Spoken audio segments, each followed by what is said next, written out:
Luto time na naman. Ayan. Salo na samak. Yung dati kong ginawa. Oh. Yan na naman ulam nila. Balik-balik lang yung luto ko dito. Ito yung isda na prito. Ilagay ko dito sa sauce na yan.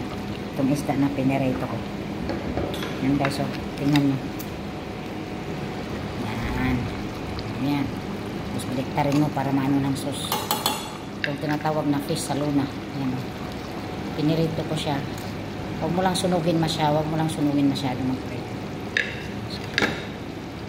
Ito yung ulam nila ngayon. Ayan o. Ayan. Ayan na guys. Dito na yan. Tapos na yan o. Ayan mo. Ganyan lang.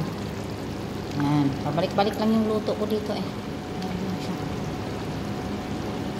Ito guys, yung gagawin ko ng salad, kamatis, lettuce, bakdonis, red bell pepper, yellow bell pepper, green bell pepper, green onion, lagyan mo ng salt at saka black pepper. Ayun siya. Tsaka lagyan mo ng cucumber. Ayan na siya guys, ang salad. Ito yung sauce, lemon, black pepper, salt at saka olive oil. Yan ang sauce niya dito sa salad. Ayan, thank you.